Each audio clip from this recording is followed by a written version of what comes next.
ایک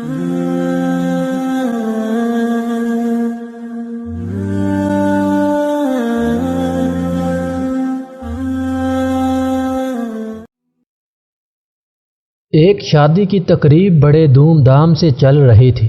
دلہا دلہن بڑی شان و شوکت کے ساتھ سٹیج پر بیٹھے تھے۔ دلہن نے دلہے کے کان میں کہا، اپنی ماں کو سٹیج سے اتار دو کیونکہ میں اسے ناپسند کرتی ہوں۔ دلہا اٹھا اور مائک پکڑ کر 3 دفعہ اعلان کیا، مجھ سے میری ماں کون خریدے گا؟ حاضرین پر سناٹا طاری ہو گیا۔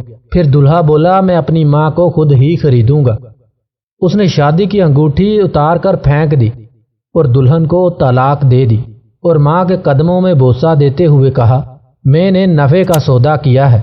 حاضرین میں سے ایک آدمی نے کھڑے ہو کر اعلان کیا، میں اس نوجوان کے ساتھ اپنی بیٹی کا نکاح کرتا ہوں، اور کہا اس سے بہتر میری بیٹی کو خاوند نہیں مل سکتا۔ اس نوجوان نے دنیا بھی کما لی اور اپنی جنت یعنی ماں بھی۔ دنیا میں مجھے جو بھی جینا بھی ملا ہے، سب کچھ میری ماں کی دعاؤں کا صلہ ہے۔ میری ماں ہر ایک کو اچھا کہتی تھی۔ میں نے پوچھا، ماں تو کسی کو برا کیوں نہیں کہتی؟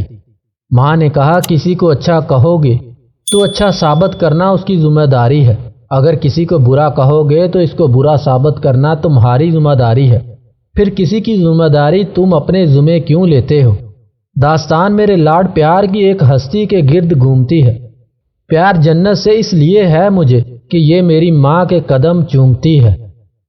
ماں وہ ہستی ہے جو اپنے خون جگر سے اولاد کو پالتی ہے۔